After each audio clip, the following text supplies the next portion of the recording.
Hello and welcome to In the Rising, a health and wellness podcast for those going through and those supporting those going through cancer. My name is Bettina Brown and I'm board certified in physical therapy, wound care, and lymphedema. And you know, for me, cancer is very personal. It's affected my friends, my immediate, and my not so immediate family. And therefore, I created this podcast and FitAfterBreastCancer.com to address the multiple dimensions of our lives during and after recovery.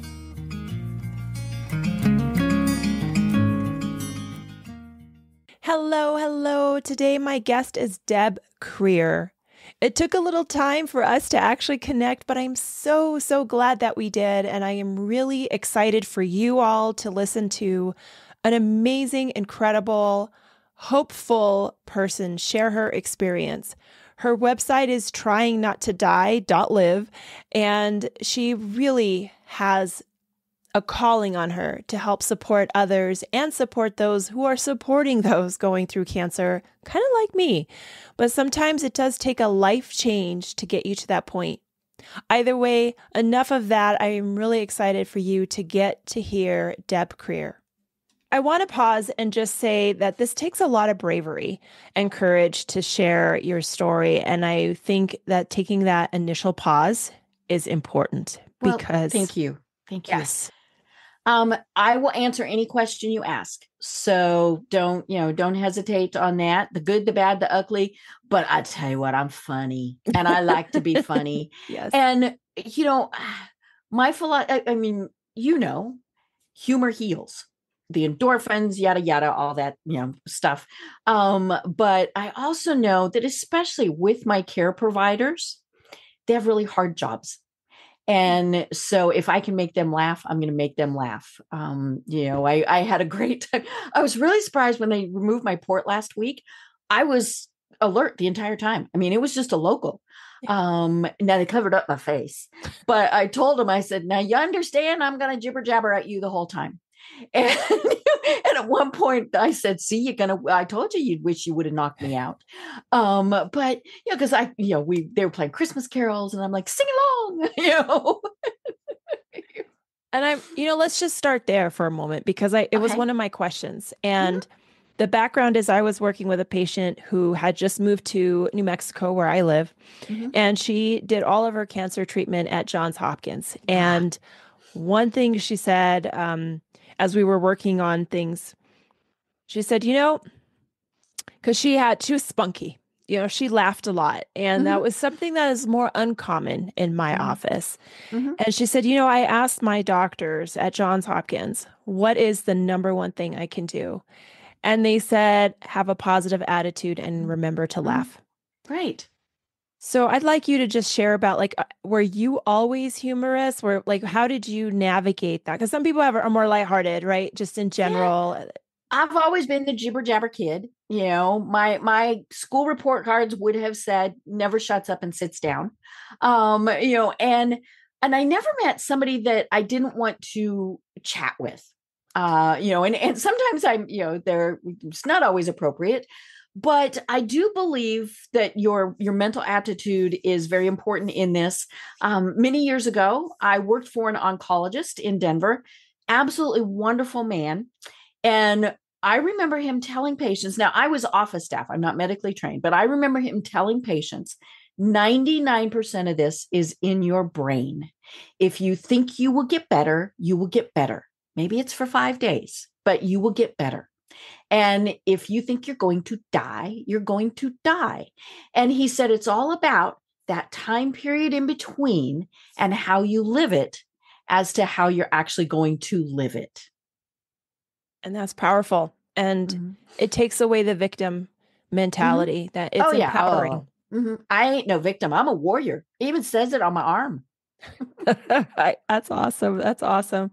So share, you have this awesome career. I've looked you up, LinkedIn this and consultant this and amazing that. And then you have this disclaimer on there, this other thing that you have going on because of your personal life and the challenge and the warrior that came out of that, trying not to die.live. And I'd like you to share a little bit about that moment of diagnosis to Mhm. I'm creating a website? Well, my original diagnosis, I had good kid.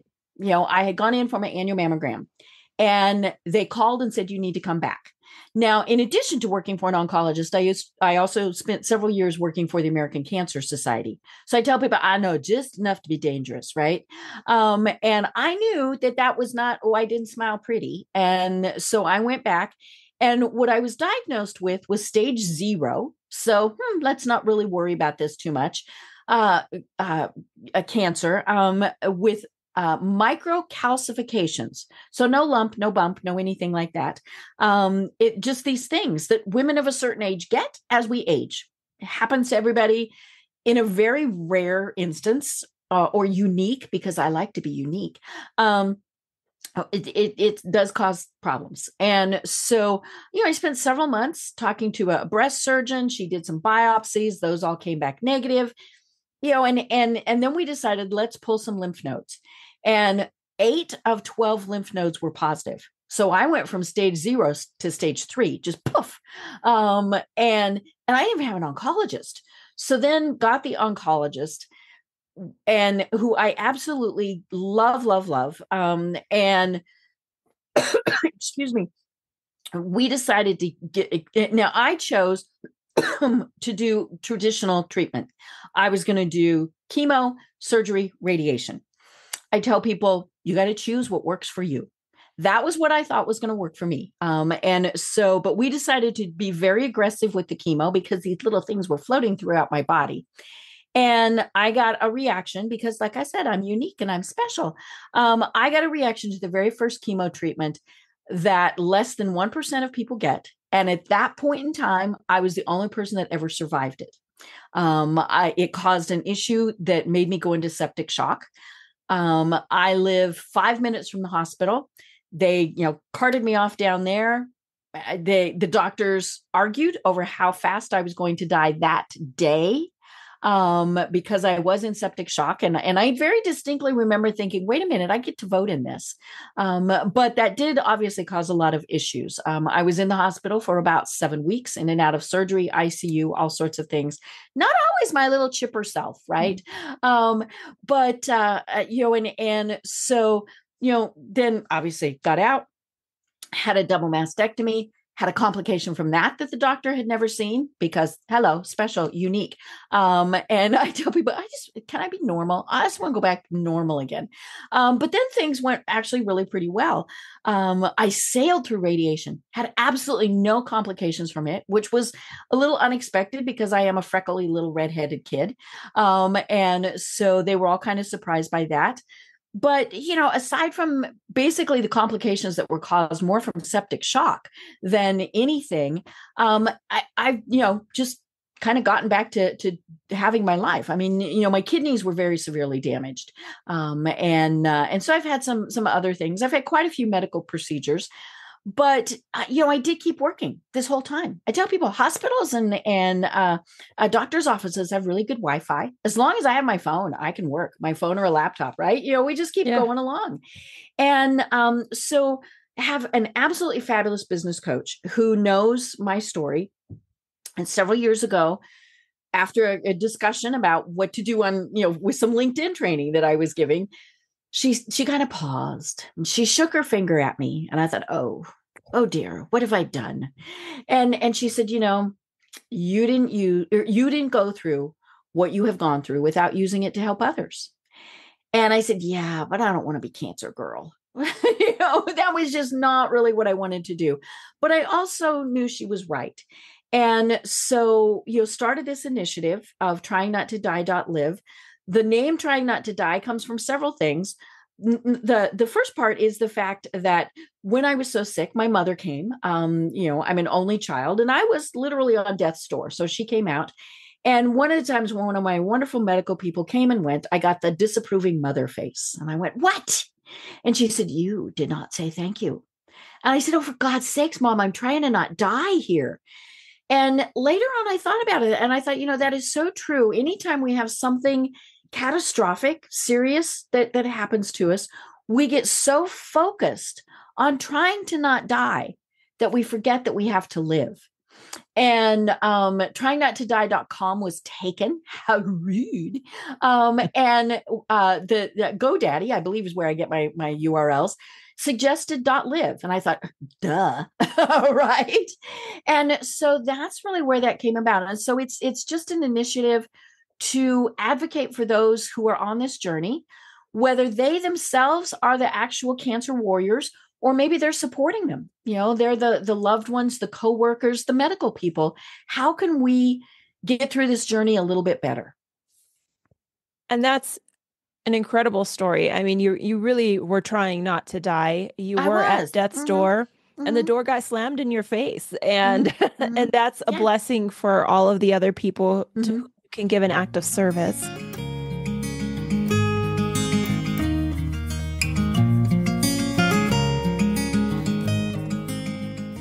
Is there a time throughout that where people were trying to support you and you thought, I know what they mean or their intentions are, but how they're supporting me is not what I need. And I don't know how to tell them. I don't want to be rude. I do want to tell them. I'm trying not to die. Share Right. your thoughts on that. I think a lot of times it was when they did nothing. And they did nothing because they didn't know what to do. They didn't want to make me feel worse. They didn't want me to be thinking about it. And I tell people, that elephant's in that room. Let's address it. So, you want to say, hey, Bettina, I know you're going through this and I'm really sorry. Then you could decide how much further you want that conversation to go. But I had people who were very well meaning and sent lots of information that I didn't want to hear about or read. I always did, because I thought there might be something in there. But, it was more the people who just really didn't know what to do. And so what happened was then I would think they didn't love me. And of course they did. They just really didn't know what to do. It is almost like a death, right? We don't know what to say. And I tell people this is a grieving process. Our lives are never the same.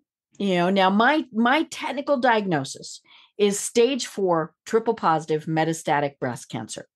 Stage 4 is not considered curable. Now I'm on year 9.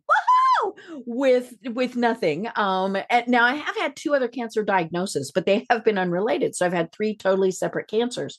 But yeah, people just they don't know what to do. They don't know what to say, and so they do nothing. And we really do think they don't love us. And so we all have to give ourselves the grace to honor that. But it's also, as the person going through it, I can't expect that they're going to read my mind. I can't expect that they're going to say, hey, do you want me to bring you dinner? If I haven't said, I need somebody to bring me dinner, or I need a hug, or I need you to come sit with me. Whatever it is, we need to speak up ourselves. And it's not that we're whining. It's not that we're complaining. We're just being honest. And that is one of the best things is we just have to be honest with everybody and honest with ourselves to say, I need a little help today. Yeah. When you talk about honesty with yourself and you're working and advocating for people and their loved ones, family, friends, etc., do you feel that being honest with yourself is something that we find easy to do? Or is that something that people kind of hide from more consistently? It's kind of I'm pausing because I'm thinking it's kind of both. I want everything to be okay also. So I lie to myself. I can get through this. I'm going to be fine. And I don't want to acknowledge that more than likely my expiration date got moved up. Now I could just as easily get hit by a bus tomorrow, right? So you really don't know. But I think to actually face our own mortality is a pretty scary thing. And so we ignore it, and we also push through when we shouldn't. I just had my port out. I was sharing with you earlier that I had my port out, and because I'm allergic to surgical glue, they didn't stitch it. They just put steri strips. So I have this open wound that's a couple inches, and the doctors told me, now you need to behave yourself for a week or so. Let it be, and well, I got stuff to do, right? And I would go to the point of, okay, I'm going to fall over, when I should have stopped a little bit earlier, put an ice pack on my shoulder and said, it's okay. But I think in many cases, we as women do that, right? We keep going when everybody's sick, and we're sick too, but we just got to keep going. Or whatever it is, that's just kind of what we do. And sometimes it actually makes things worse. Do you feel with your experience and then the two additional cancers, right? I've had someone who had 5 different kinds of cancer. Yikes. And that you don't hear that so often. I think people think it's a one and done. Right. And sometimes you're fortunate that way, and sometimes you just get some more. Right. What would you say your view is on life that is either the same or different after this experience? Several things. The first is obviously, keep up on your medical exams and everything, folks. Make sure that, if there's something there, you're going to catch it early. My second cancer was basal cell carcinoma, which sounds absolutely horrible, but it's actually a very easy to treat skin cancer. And I, like I said, freckly little redhead kid. That was kind of a given that was probably going to happen at some point. And then my third cancer was thyroid cancer. And we actually found it looking for something else. And they went, oh, that's not there, but oh, by the way. And so, there's that. But, one of the things, the second thing I've done is really try to eliminate toxic people, messaging, all sorts of stuff just from my life, which, let's be honest, has been a challenge. The elections make stuff a little, all of those things. But just because it's there doesn't mean you can't change the channel or you don't have to read it, right? But then the third thing is to don't put off things. We've got our bucket lists, right? Don't say in 20 years, I'm going to do whatever it is. Do it now. Do it when you can. I've told my husband that the next big thing on our bucket list is a cruise to Antarctica. And I get to go see penguins. And that would be something that you would think, oh, we'll do much later in life, right? As a retired person. But, why not do it now? Or even if it's just, let's go out for breakfast today. Don't put those things off because you really don't know. There were 3 times that my husband was told I was not going to make it. And obviously 3 times I went, but who knows what's going to happen the 4th time. And that could be tomorrow. That could be 20, 30 years from now. But yeah, don't put stuff off. And finally, the last thing, be grateful and tell people that you love them. That's just kind of one of those things. Yeah. Well, thanks for sharing that and the importance of the gratitude and of doing things now. I've shared a few times on this podcast that because of the way the cancer is in my family, I got genetically tested and I do have the breast cancer gene, one of them. And I know that just because you have a gene doesn't mean you get it. Right. But when you have components, high stress, and stress does not have to come, and toxins just don't have to come from the food you eat, the environment that you're in. I cannot share with you how many women I worked with that were in stressful personal relationships. Right. And that you start to catch patterns. And the thing that I noticed after my, I did not have cancer. I had a cancer scare, but I was like, I'm going to live now. Right. And I'm not really into sending Christmas cards every year, so I don't send them every year. I'm going to take that time for something else. And that's really important to have that joy in life because that itself is contagious and healing. Right. Right.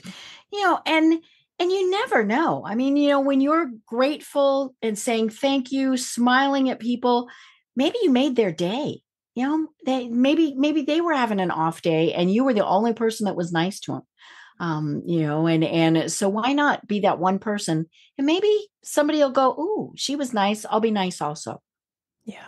Yeah, absolutely. Share a little bit more, like where can people find you, connect with you, learn from you? Well, again, thank you so much for this wonderful opportunity. The website is www.tryingnottodie.live. And you'll find all sorts of resources there. This podcast will be posted there, but lots of resources. And there is a link there to our private Facebook group. I encourage anyone to join the group, whether you have been anywhere around someone with cancer or not. We try and keep it fun and upbeat, but it is a support community. So sometimes there are some things that, are maybe a little sad, but it is a great place. And so please join us on the Facebook group. And you can always find me on LinkedIn and on Facebook. And I'm the only redhead Deb Krier. Thank you so much for listening to this podcast. I have two requests. One, if you feel that Deb Krier and her personality, her redheaded personality, is someone that you feel connects with you, resonates with you, or you know someone who feel that would benefit from this podcast, please share it. It does so much to put this podcast and words of encouragement in the hands and ears of those that really need it. And the second request is if you feel, or you know someone who feels that would benefit from Christian life coaching. I have Rising Within Life Coaching, which goes along with In the Rising podcast, and I have the website below. It is faith-based, but I also make no pretenses that I am the person who knows it all. I don't. I am just another person going through life, trying to make connections and helping support other people in ways I've been supported myself. So thank you again for continuing this podcast. It is almost its 5th anniversary, and I'm so proud and honored to be with all of you. And until the next time, let's keep building one another up.